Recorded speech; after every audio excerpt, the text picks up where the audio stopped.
kind of found a quote.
I'm grateful that you pity. I don't want to give it.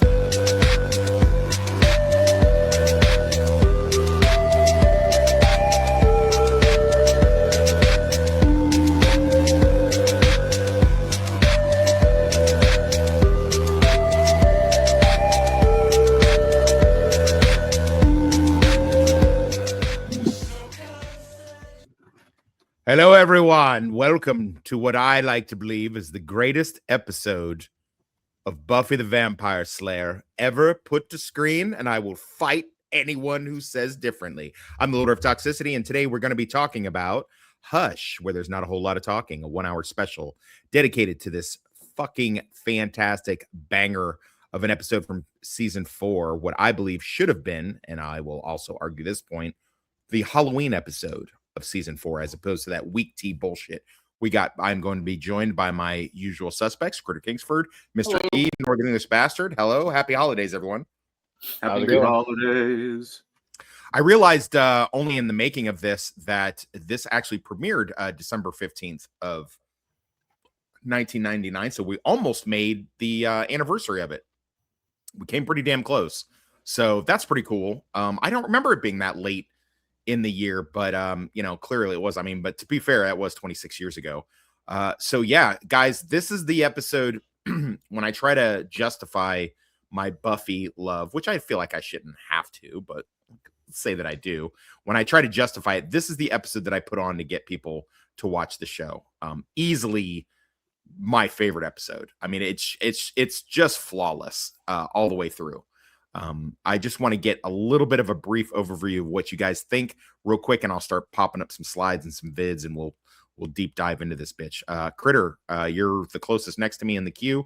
Go for it, buddy. Tell me what you think. You just watched it the first time. Absolutely enjoyed the episode. This is one I hunted down way back when Hulu was doing mailing discs home. Not Hulu. Oh, okay. Netflix. When Netflix was mailing discs home, this is one I actually went and looked for to watch because everyone who was into Buffy said this was one of the better episodes. So this is probably maybe the third episode I ever watched way back when.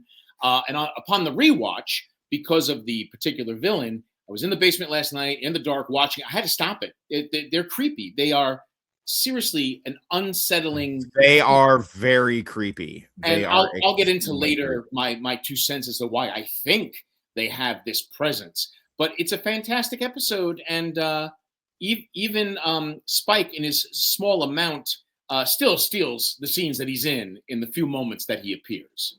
I totally agree. So totally agree. Love the episode. You're 100% right. This is the episode someone should watch to get pulled into this show. I 100% agree. Northern, I know you got a lot to say about this, but give me your synopsis as briefly as you can. Well, apparently a spell has been put on the town by a group of very polite demons called the Gentlemen. so they can silence people and cut out their hearts. So, despite the fact that no one can speak to each other, they have to find a way to get Buffy's voice back so she can kill these gentlemen. Okay. What's your thoughts on it? Did you watch it back in the day, or is it something that like Critter you had I to watched it a few times as well, and before when I was watching it, just watching it as a casual watch, and I just watched it again today. And yeah, it is one of my favorite episodes, especially of season 4. And they are my favorite demon of the week. It's just the fact that they're so polite when they're about to each other, when they're about to cut someone's heart out. It's like, hand me the scalpel. Here you go. Oh, thank you. Let's cut this bastard's heart out. It's all done without words. The way they just hold, the way they sort of present themselves, and just smile. It's so funny. It's so funny yet so dark, and they still manage to be so creepy as well. Mr. E, how about you, bud? Oh, I enjoy it. It's one of the darker ones. It kind of reminds me one of my favorite Twilight Zone episodes, if y'all have ever seen Invaders, where basically the whole show is done without words. It's just acting, and you basically interpret what's going on. That's the part I like about it. It's the silence. I don't think I have, but I'm going to definitely look for it now. Is that the old black and white? It's the old black and white. Of course, it has the Twilight twist, but it's good. It's no dialogue whatsoever. Is that with I'm gonna get the name wrong. Angela. I want to say Angela Moorhead, where the little spacemen are invading her cabin. Yep, that's it. Yeah, that's a great one. That's an amazing one. I wonder if that's where they got the idea for "No One Will Save You." That was on Hulu. I don't know if you guys ever saw that. Me and Dudicus and Blue Collar a couple years ago did that. It's on Hulu. It's the girl that's in Justified and is playing Abby on The Last of Us now. She's in it. She's phenomenal in it. That sounds very familiar. Well, we'll talk offline about that. So we start the episode pretty quickly. We suss out that Buffy's in a dream, although it seems at first just a normal lecture from our favorite evil Karen. Eagle-eyed viewers, has been pointed out to me, but since I did these slides, I was able to notice him. One person behind Buffy, female, then the person behind the female behind Buffy. That's Andy Hallett. He plays Lorne, or played Lorne on Angel, R.I.P. Andy Hallett. So pretty cool as far as that goes. And she's talking about language and communication. See what she did there. You can get a better shot of Andy Hallett in the upper right slide right there. Riley looking tough, standing off to the side as Buffy's called to the front of the class, and our favorite Karen is lecturing. What is he doing here? Like, what? He's the TA. Why is he standing there like he's her security? Which, of course, we know that he actually is, but like, what's his excuse for like standing there trying to look fucking tough? In case Buffy falls off the desk. I mean, seriously, it's like, yes, it was a dream, but as I'm watching, like, what freaking class? Like, come up here and lay on this desk. Like, what? Yeah, but it's a dream. Dreams don't always make sense, though, do they? Right. I mean, it's I give it a pass. I like Riley in this episode. It's probably one of my favorite Riley episodes for obvious reasons. He gets her up on the desk, and what the hell? I was reading her inner monologue, not her actual dialogue there. She said lay on the couch, not bend over the couch. My bad. I may have been also watching Pornhub at the exact same time. I may or may not have been, allegedly. Yeah, at least you can down there. We have to fucking verify ourselves and give away more information. No, we do too. We do too. Oh. We do too. Yeah. But I have most sites now you have to log in and create a login. But I have my ex-wife. I uploaded so many of her sex videos that I have my own account, so it's all good. But anywho, they start making out, and I doing these slides, I was able to actually look at the audience, and everyone's like approval, and some of them like look horny watching Riley make out with Buffy, and I'm reminded again how fucking attractive. I mean, for a skinny chick, because I'm not into skinny chicks like this, but I mean, for a skinny chick, she's just like super duper attractive, and I love the kiss. And then I don't know how they pulled it off without CGI, but then instantly, because I didn't see a cut, so I'm not sure how they accomplished this scene. But in the, then they get done kissing or take a break from it, and everybody in the class is gone and the lights are down. Really, really cool, well done stuff. And then Buffy gets the little Nightmare on Elm Street girl singing, instead of the Freddy song, a gentleman song. Clever. and we're lulled into that. We get a nice little jump scare, lulled into. I remember my sister watching this with me when it aired for the first time. My sister literally jumped off the bed when Riley puts his hand on her and the fucking gentleman come out. I tried so hard, guys, to actually get the quick clip of the gentleman, but it switches so fast. It's faster than I could grab it. So I just put a picture of the gentleman right there. Buffy wakes up. She doesn't seem too perturbed with it. More perturbed that she fell asleep in class, less perturbed at the possible demon prophecy dream, which I think is interesting. And then her and Riley are doing the dance of the, will we, won't we bullshit. I feel like they shouldn't have gotten. I mean, it's got to be like, I guess you could headcanon there's been stuff happening that we haven't seen as an audience, but they seem like really quick to be getting ready to be kissing, especially after Riley said that cringe as fuck line in the last episode. I'm not even going to get into, but whatever. And then Buffy fucks it up and he fucks it up because, we know that they have secret identities they have to protect. And Buffy's kind of mad at herself and says, fortune favors the brave, which is interesting that that's what she said.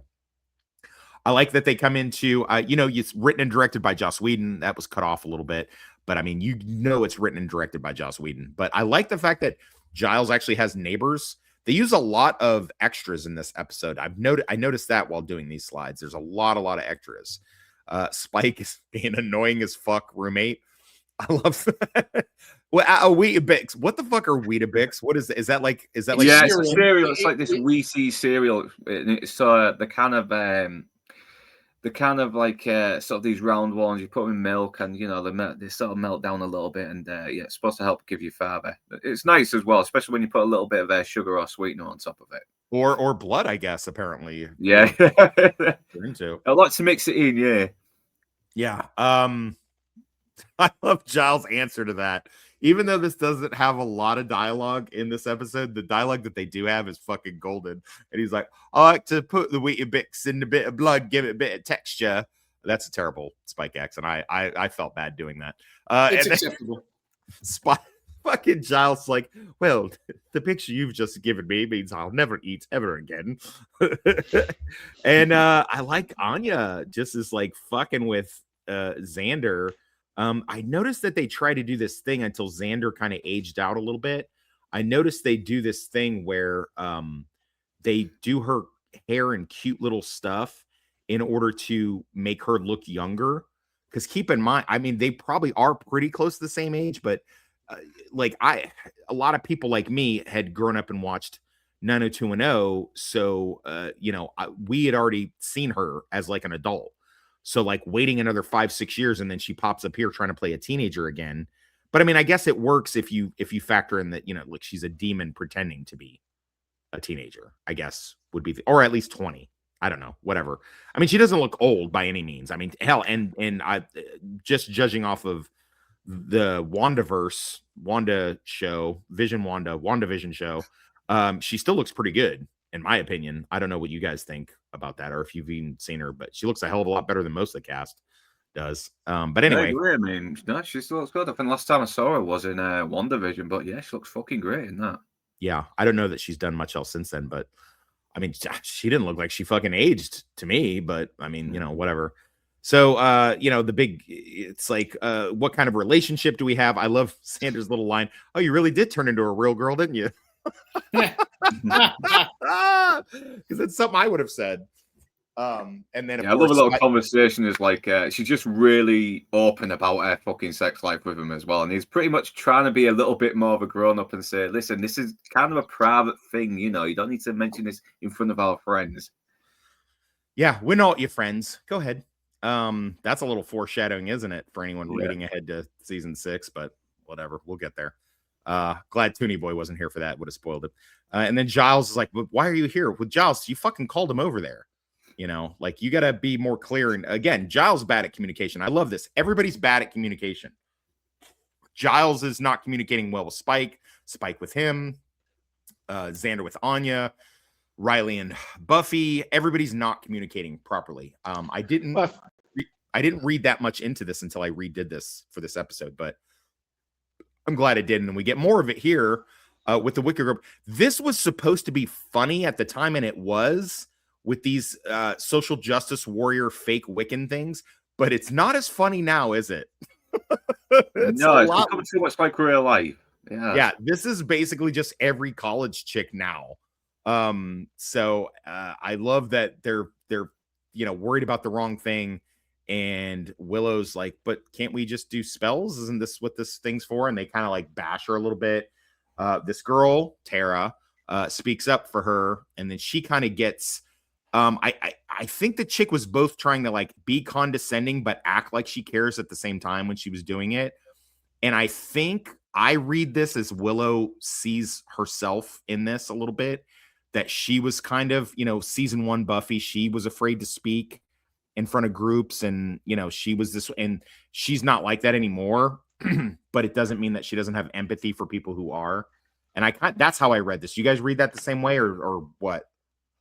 No, I just saw it as a bunch of college girls being bitchy to each other. I kind of missed the subtext. Well, okay. Well, I don't know. That's how because the look on her, when you do slides and you get to look at the still motion of it, you can you're just like, this seemed like really shitty and petty to me. And she looked like she had like a lot of sympathy for Tara. Like, why are they being fucking rude to this girl? That's what I gathered off of that. And I love that this all leads into what it is that we're going to see later. And I think also what bothers Willow is that Tara does this self-deprecating smile, like, oh, I'm so sorry to be of a bother, guys. And because that's how Willow was season 1, and then obviously she's transformed and stuff like that. I watched all these extras of these scenes. I don't know what the fuck these extras in this hallway thing are doing. These chicks seem really, really excited about whatever this kid has in his bag, and he never opens the bag. Like, he just is like, I don't know what directions they were given, but I'm just, after you've seen an episode, He probably told them, right, acts like he's got a load of cocaine in the bag. That's it. Yeah. It's weed. It's the weed dealer. I mean, he's got the latest Pogs, right? The 90s. I don't know I don't know what. No, yeah, I remember them. I think they kind of went out of fashion after that. Just nobody's being. I mean, I feel like the set director was like, listen, we need to have a lot of commotion and activity because things are going to get so quiet. Also, people have been online saying, how come there's never anybody in the hallway? So like, let's put some people in the hallway. Like, almost like overkill. Yeah, but nothing they're doing seems natural to me. I love the poster, the chocolate poster that the girls have on the door. That could have meant something so different if we didn't know these girls better. And then Riley and what's his name? Forrest, his number 2 guy, I would assume they were working out, but they were down in an area where the demons were. So I'm not. What was happening down there? I'm not really sure. Whatever it was, they got all sweaty. They definitely got sweaty. Yeah. I'm not sure what uniforms these are supposed to be, but like they were just like, put on generic military garb. Oh, yeah. Like, okay. But at the same time, there's a lot of like hate towards Forrest. I think Forrest is a good dude. Like, he's not as cool as Graham, the more quiet one that pops up later. And yeah, his shit with Buffy is definitely a problem, but I mean, that's normal. That happens. You have dudes that are just don't like the girlfriend. Like that's very, very common. I don't know why he gets, and I think for the most part, I think he is like I don't think he was trying to subvert Riley. I think he was very happy to be Riley's number 2 dude. I think he was okay with that. It's I never got that from him. I haven't liked him in much else he's been in. He's been in a lot of movies and TV shows, and I haven't liked him in any of it. He was also in Heroes season 1, and I didn't like him in that either. But I do like him in this, and this is the one I'm supposed to dislike him in. Right. So Spike's fucking chilling down in the basement with Xander. I love how he's being petty as fuck and just fucking with Xander this whole time because Xander was supposed to get some pussy tonight, and like he's fucked it up for him. And it seems looked like a little bit like Xander was bulking up since we've seen him in the fucking Thanksgiving Pangs episode. It looked like he's got a little bit more fucking build on him. So I don't know if this was done like very far after or what the deal was, but There had to have been another place for him to tie him up than 2 feet from the bed with him being a jackass. I mean, like, how are you gonna get any sleep with this jackass mouthing off? And I don't know. But if you ever, why there? No, like in the closet or back in the bathroom. He's like 2 feet, 3. He's right there. How am I gonna sleep with this guy going off on? Why not gag him? I mean, yeah. Thank you. And doesn't Spike have super strength? It doesn't matter that he can't hurt a person; he can hurt ropes. Can he? But I think if he's snapping the ropes for a hostile purpose, it would hurt him? Question mark. No. I think Spike. Yeah. I think Spike was just playing along. That's He's what I in his think. mind. Got nowhere That's else to what I go. I know. I am trying to fucking make sense of that as well. I mean, the first a couple of episodes ago, it made sense because it was weak. He hadn't had any blood in a while, but he's been having a little bit of blood recently. Yeah, it's animal's blood, but he's been getting his strength back a bit as well. He's been acting a little bit like he's he's very well. So yeah, why isn't he just undoing the ropes and just running off? And I don't know, it's weird. Well, I also want to say, like, this is technically my quote where Spike flips him off, British style. Oh yeah. But that night is the night that the gentlemen come out in force. One of my roommates really loved that the gentlemen have fucking these like insano monkeys with them, like they. But then they have these guys in the straight jackets that are like flopping around and doing weird shit, and they're like their foot soldiers, kind of. I don't know who thought these guys up, but they deserve more credit than they got. I'm not sure how they pick, so they got to get 7 hearts in order, and they don't really say what happens after they get the 7 hearts, but they've got to get 7, and that was a good little jump scare with that as far as that goes. I wrote down some notes.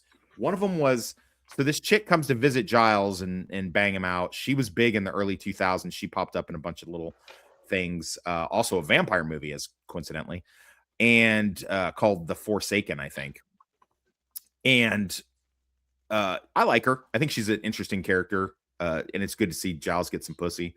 But why did she show up to Giles' apartment? Giles couldn't fucking go pick her ass up from the airport. I've flown chicks in for pussy, and I've always picked them up from the airport. It's not like Giles doesn't have a car or he has a job. He made that bitch fucking taxi to his house. He was like, love, I will be giving you a good rogering later, but you've got to show up. You've got to find your own way to my flat. Could you imagine telling your girlfriend, I can't pick you up from the airport because I got to hang out with these high school and early college young kids? Good point. My time's taken up with this young teenager. Sorry. Yeah. But yeah, we get a nice little jump scare, and gentlemen come through, and the person that they wind up picking is, even though they go through like all these housing, so that's creepy. So while everybody was sleeping, they were just running around. You know what I would have liked? I would have liked if they like ran into like a vampire or something. Like what, just to show it, just to like be like there's and like a vampire or a werewolf or some nasty thing that's usually running around Sunnydale just like sees them as like, nope, I'm not doing it. I'm turning around. That would have been how I would have written it, but whatever. I guess they do go into someone's house, so they're not vampires. So they don't have to be invited, and of course they make their way to the college campus. Now, anyone who watched the TV promo back in the day knows that this guy that they fucking pick, they blocked it in the commercial in such a way to where it's supposed to look like Xander. When they like pin him down, there's a part where like it looks, I love this. Is like, should we go to this one? No. We'll go to another one. And their monkey boys are just like flopping around behind them. They're so pristine, these guys. Yeah. But yeah, this guy that they actually wind up picking and going to his room, the TV commercial, when he's pinned down, he looks exactly like Nicholas Brendan for half of a second. So, and that's how I remember them doing that, because I remember my sister going, oh no, they're not going to kill Xander, are they? And I'm like, no, Buffy will probably come in and save him. But you really do think for like a second there, is this the one we should go to? Is this a sweet treat? This He smells kind of like looks like he kind of looks like the creepy guy of Poltergeist 2 there. yeah. Oh yeah, Yeah. the pastor. But I mean, at Yeah. this point, everyone's lost their voices. Why the hell Right. would you answer the door? So many creepy things are going on. The Right. entire Well, town can't speak. See, And like, look at oh, that. it's That's supposed to look at that. That's what it was in the commercial. Doesn't that look like Xander? a little bit. They Yeah. did that on purpose. They definitely Little did that on purpose. But yeah, no, why would you answer the fucking door? That's crazy. Can you imagine just laying there and these fuckers are holding you down while these things come at you with a fucking scalpel and just cut out your heart? Dude, that's a bad way to go, man. That is bad. It's just like, I guess they got one on each arm and one on each leg or something. And they're just like, would you like to do the honors, Amphibious? Oh, no, Nathaniel. I've done it so many times before. And What do we have in there's here? also that element, like besides not being able to scream, the folks that suffer from sleep paralysis while things are moving around your bed. Oh, yeah. yelling. What is that? What is that called? I think it's sleep paralysis. No, they have another word for it. Nah, I have to look it up. Yeah. So But- sweet to each other. Look at them. I was like, oh, right. I'll just dig in right here. This looks perfect. Meow. Yeah, that's fucking horrifying, man. Yeah, it's really darkly funny though. I mean, if you were in that situation, you'd be horrified. You'd be shitting yourself. But watching it, the way it's done, the way it's done in this very sort of elegant way, just makes it funnier. I Yeah. don't know. It's weird. Well, I'm no soft ass fucking college kid. They have to bring more fucking straitjacket monkeys to hold my big ass down. Not that I'd answer, he I'd gave answer in the door with- with some fucking hollow point action for their asses. It's like, Were they supposed to have a little extra strength? Because I know that Buffy was able to kick their ass, so maybe they're a little bit stronger because they're demons. oh yeah, they're definitely stronger. I'm just saying they're Yeah. gonna need to bring more for me. Like I'm not going out like that. I'm not going out like that. This whole scene of the aftermath and they wake up and they realize what's going on is fucking gold. These guys, because you don't even need, by the way, a really quick on the DVD of this, when this happens and she comes in to say good morning, there's a caption that goes audio silence up to this point as like a way so that the deaf people know that they're, you know what I mean? Which I thought was a really cool little touch. But the Buffy, like the way she talks to, like, I understand everything they're saying. You know, she's like, good morning. Oh my God, I'm God deaf. Can you hear me? No, I don't think so. Like their whole exchange, I get everything that they're fucking saying. That's how good they fucking knock it out of the park. And there's a cool little scene there that I didn't grab, which is when Xander calls, because it's the first thing he thinks to do is call Buffy, but he doesn't realize he doesn't have a voice. And she answers because she doesn't realize she doesn't have a voice. And they both just look at the phone in disgust. And then Xander with the, you did this to me, to Spike, and Spike gives him the two fingers as both a fuck you and as a, yeah, me too. And then the kid breaking the glass in the auditorium is fucking great. This whole scene right here is fucking magic. These people know how to act their fucking ass off, and nobody can direct them like fucking Joss directs them. I could watch the scene 1,000,002 times and it'll still be fucking great to me. All the little jokes are great. Giles slides, Giles playing Dance Macabre in the background, and eerily good drawings. And then him using this outdated machine, but they would have. What's funny to me is watching this, when especially the phone call part today, people would just be fucking texting each other. This probably wouldn't bother too many people unless you were getting attacked. I don't think this would bother fucking kids these days. In my mind, I don't think they'd be too troubled by it. They'd be like, yeah, whatever. I don't talk to people anyway. I'm gonna see if I can get away with a little bit of this. But yeah, Giles does the whole, backwards. They're all spinning their finger in the air, backwards. Yeah. I mean, they've got very important things to focus on, and Buffy's more focused on the fact that he made her look fat in the fucking drawing. Right. Yeah. Well, I love how even without her she does voice. the Go ahead. I was gonna say I like the part where she's doing the stabbing motion. Everybody's looking at her. And she has to person. My ex-wife, my ex-wife loved that fucking part. Every time that happened, my ex-wife would fucking cackle hilariously at that part. I like, even without their voices, Willow's the teacher's pet.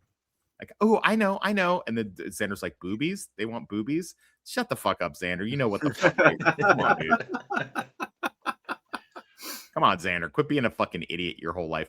So there was a weird so you guys wouldn't know this. When the internet finally did blow up, right around the time that this show got really popular, there was a weird, and I'm gonna have to look into it to see what there was a weird conspiracy theory on the shirts that the main characters wear, how they always had numbers, and that the numbers were gonna add up to something, or they meant something, or were they Morse code or something like that. But randomly throughout the series, different characters are wearing different shirts that have different numbers on them, and they're not any kind of team affiliation.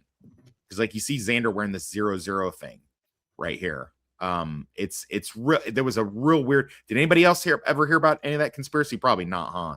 That's probably for only not real not necessarily that it was going to add up to something, but there was rumors on the, what do you call them, the chats, that it had some meaning.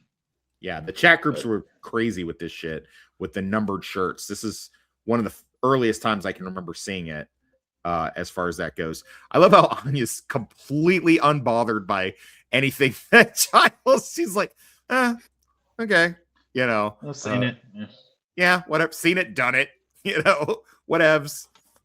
This is pretty good exposition from Giles, considering his limited what he's able to do with this. I like that he just they take cards, and then he does a bloodier thing. Like, this second slide was unnecessary.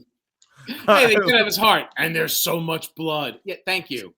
Giles, you went really heavy with it. Look, Anya's just like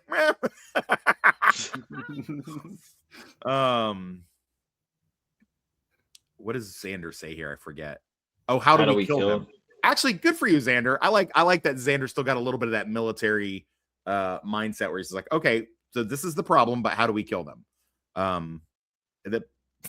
Yeah. Can we watch that again, please? Yeah.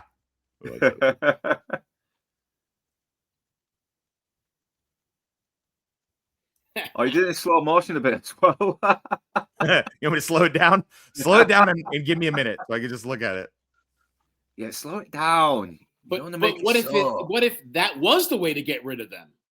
Yeah, what if it was? Yeah. You have to jerk them off, and then they'll go away. Yeah. You have to take one for the team. I like that Willow thinks playing a CD might. I mean, that's pretty logical. I know it's a good idea, and the fact that it has to be a real voice doesn't put them in a bit more of a bit of a difficult situation here. Yeah. Because you got to give the characters a challenge, don't you? You got to I mean, to be fair, this is a fucked up drawing, Giles.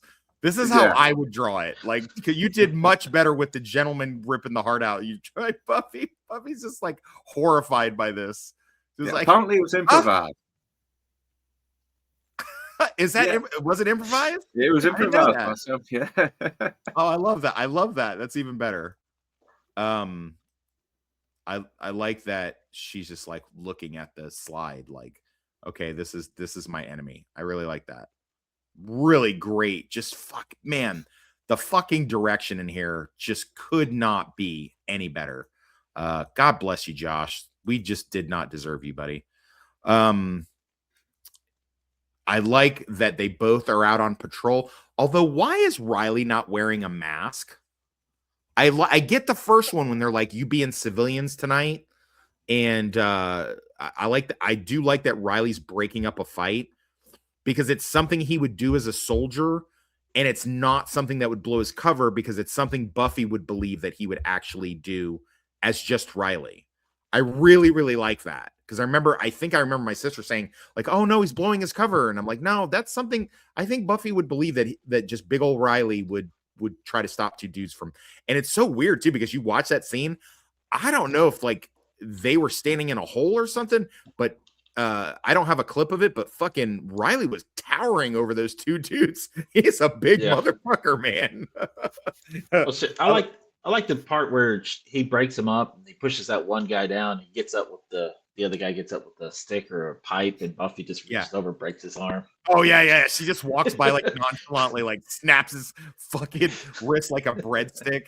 Because he was gonna fucking try. I mean, I like to think that Riley could have handled that, but it's so much funnier with when she does her little thing of superhuman strength, like as a reminder to the audience, like, hey, by the way, I have superpowers. Just so you know. They both wind up in the clock tower together, going after the gentleman. They both kind of figure out at the same time what is going on, and I fucking love that the two of them are so distracted by the battle, and then they wind up pointing their weapons at each other. And then the reveal is right there. It's like, okay, he's one of the commando guys. I don't know what he thought was with her.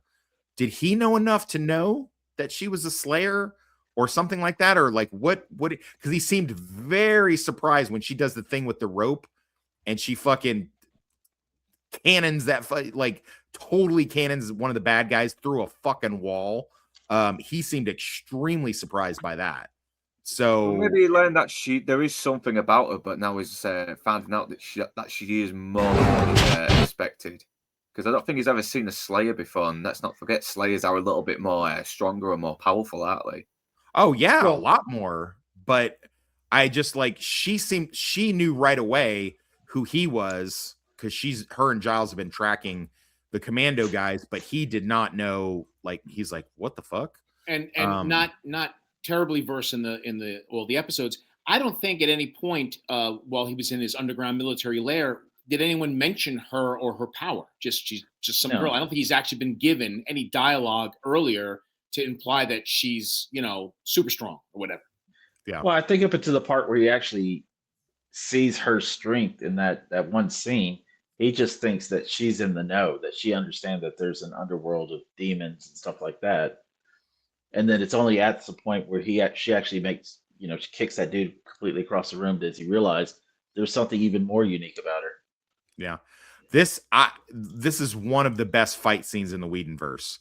It's like this fight scene and then the Angel one where Angel and team go up against the Beast. And then a couple of the ones where she goes up against Glory and like near the end of season 5. This fucking fight scene is so well choreographed. Nothing is he's got a fucking blaster rifle. Okay, I get it. There's a little bit better technology in this universe, but I mean, like all of this stuff is like it's stuff Buffy could conceivably do, and it's certainly stuff Riley could conceivably do. So although he does have a pistol on his hip, I don't know, man. I'd probably just be like trying everything and be like, all right, well, this blaster thing's not really working. Let me put some fucking put some rounds in these things and see if they can withstand it. He has a shockingly small amount of use of that Beretta. Like, I feel like he does not use it properly enough. So, I mean, I don't know. I love his fucking move right here. This is a great, watch this fucking move. This is dope as fuck. Look, he fucking wraps the guy's hand and then around his head to fucking get him out of the way. Fucking banging move right there. And then, the guy's tied up and he can't do anything about it. So Riley's just beating the fuck out of him. This is good stuff, man. God damn, this is a good fucking fight scene. Yeah, there's vast improvements from season 1 Buffy. The choreography and the fighting is so much better as they go along. Yeah. Well, they also hampered Buffy a lot, the WB, because they didn't have it in the budget to always have, the choreography, the choreographer, or whatever, on set all the time. Yeah. I like that Buffy gets this is the only time I can ever remember Buffy using her prophecy, dream, vision, second sight thing, or whatever you want to call it. This is the only time I can ever remember it coming to fruition in battle. That's the only time I can ever remember that. Maybe it happens another time, but this is the only time where like Buffy like remembers the vision, and then like the vision that's like, oh, this is how I'm going to win the battle. By the way, the side plot of Tara going to find Willow and the thing sneaking up on her and she doesn't fucking realize it is pretty horrific. Her running into Willow and then fucking up Willow's knee. That seemed realistic. And Willow trying to move the Coke machine or vending machine in order to block the door, and they have to fucking, lesbian it up. The power of one, the power of two, the power of many. Many. But you know what? It's done. But this is actually done well. And I love that this is a callback. This happens again later in season 5, where they do the fucking handhold and then blasting through something at the same time. I won't spoil for anyone who hasn't seen it in a while or hasn't seen the season finale of season 5. But it clearly shows you the power of vagina when joined can do anything. Yeah, that scissor action is delightful. It can be delightful. It can be used for good. It doesn't always have to be used for evil. But yeah, I love the big dramatic thing where we think he's and he hits the wrong thing, and he's like, "Yeah, Yeah, he's all proud of himself. Look at me." He's like, "Oh, okay." This is great. My kids used to make me rewind this all the time because they loved watching. My little sick bastard children loved watching these things fucking head pop, which, to be fair, is pretty fucking dope. Yeah, Unacceptable. There is something satisfying about seeing heads explode. A little bit like Mars Attacks when they play. Yeah. Country yeah. Western song, right? That singer. Yeah. And then, of course, at the end, people get their voices back. Everything's Buffy saved the day. Which, ironically, Buffy, did you guys catch the irony that Buffy saves the day by screaming? Our heroine. Yeah, the whole point was not to be the blonde that screams. Right. And then she actually fucking that's actually how she saves the day. So yeah, no. Fucking killer fucking episode, man. Yeah, no. So I'll get final thoughts and then a quote. Critter, go for it. My quote is I realize that the quote thing is going to be a real challenge. I mean, I know that Xander had a bit of funny bits when he was getting himself into bed, but I just thought, I guess, okay, not a quote, but still, when a Spike holds up the bird, British style, that I thought that's my quote because there's no dialogue really in this episode, so that's my quote where he flips off Xander. Fair enough. Again, just to repeat myself, love the episode. I really think that the gentlemen are seeped in multiple mythology and horror type, I don't want to, maybe not tropes, but creatures. The fact that it's like, it reminds me of Slender Man or, the shadow creatures, or even to an extent the boogeyman, and that non-moving smile has been done in like Doctor Who and Goosebumps, like just this, it's the unsettling face that does not move, and it's a freaking smile. And they float all over the place. And They so float. I think They float. you float too. But I really think that it's an amalgam of some of the best horror type creature things mushed into one. And I think that's why I found it unsettling, because it kind of reminds me of so many other super creepy things. I mean, you can't move, you're being pinned down, and they're cutting your heart out. Yeah, it's not fun. Not fun or funny. Yeah, I hear you. All right, great analysis. And good pick. Northern, what do you got, buddy? Yeah, it's anytime there's an episode where the actors can get their point across without saying a fucking word is always good, because that's what visual medium is, show, don't tell. And anytime a villain is not so beastly and is actually very very composed or very elegant in his sadism, is always a plus for me. It's kind of like Judge Doom. He's very sort of like pristine and everything, but he's also psychotic, and that's what makes him so creepy. And I just love the gentleman. I just love the fact that they're just so elegant. They're so classy in every single evil thing they do. It's so funny, but so fucked up as well. I love it. I want to interrupt the hand movements. What Northern just said. The elegance of this the very slow and methodical hand movements, very gentle. And that's just like, it adds to it, The moment he passed him the scalpel so politely, I was just cracking up laughing. It's like a guy is about to get his heart cut out, and I'm just laughing at the sheer madness of how polite these demons are. Agreed. And yeah, for the quote is, I think we should talk. Yes, I think we should. And I've got nothing else to say after all that. It's a great ironic twist on a great ironic way to end the episode. All right. What about you, Mystery? Oh, I love this. I like the dark tone to it. It taps into those fears of unable to. You're in a dream. You have a dream. You can't run or you can't scream. You're trapped in this world. There's no way to communicate. You realize how important it is sometimes to talk when you really need it. I like the character development of the strangers. Reminds me a lot of the gentlemen that remind me a lot of the strangers from Dark City, and just the nobody did anything like this in the 90s. This episode was just, I don't know how he came up with it. Maybe he saw the Twilight episode, but this was just, it was out of the ordinary. I mean, this is literally took the words right out of my mouth. It was amazing. It was well done, well acted. Do you manage to have a quote or no? Oh yes, I got 2 quotes. First quote. Second quote is the one where Giles goes to Buffy about her dream. Well, it could definitely be a prophetic dream, or it could be just the eternal mystery that is your brain. Okay.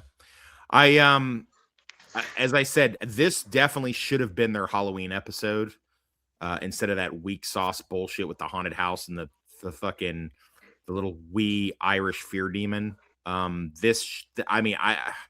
I just can't even say like how often I've watched this episode, how many times I've shown it to other people, how many times I've thought about it. It's crazy.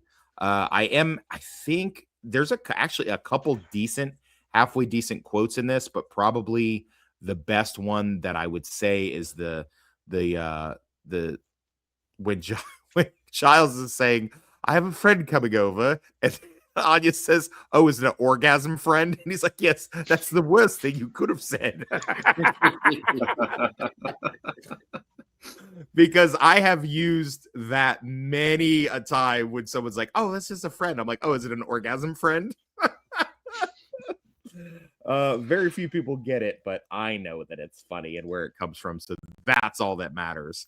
But yeah, I just really can't gush enough about that. I mean, we could go on for a whole nother hour of me just going, "That was awesome. And remember when that was awesome and this was awesome." I think we can all agree that the gentlemen, whatever else they are, they're British.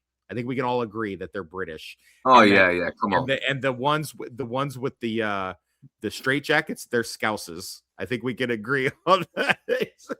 I think those are the Scouser Londoners, and then these probably are a bit of Scousers, probably a bit of Yorkshiremen in there. Who knows? Yeah. Well, I think their neckties kind of gives away that they're British. What are those? Like giant ascots or really wide tops? Yeah, it's very, very gothic, early, late 19th century kind of ties, isn't it? Yeah, I don't know the names of them either, but and their shoes are so shiny because they don't walk on the ground. Right. That's how I imagine Lance goes around the club. I think he kind of just floats like a couple inches above the ground. I can confirm that. I can. But don't tell him I said that, or tell him I don't give a fuck. But yeah, no, love this episode so much. And it, like I said, it's always the one that I'll show someone to try to get him into the show. It's one that I revisit many times. It lives rent free in my head. I think of it at least once or twice a month, regardless of anything else. And I was so excited we were able to dedicate a whole hour. So we'll probably skip Doomed, and I'll just do like a quick highlight reel of it next on Sunday, and we'll knock out 2 Angel episodes is probably what we will do with that. I really appreciate you guys coming in on a fucking random ass Tuesday to do this with me. It really helped me out a lot.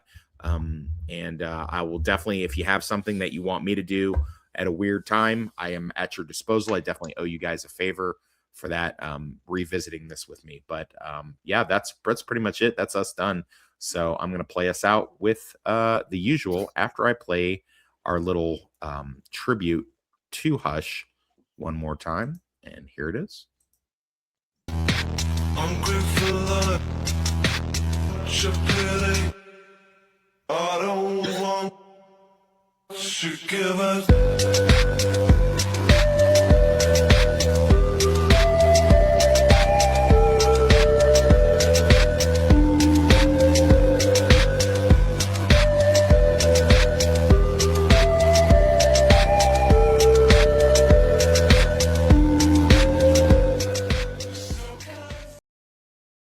Previously on Buffy the Vampire Slayer. You are the Slayer.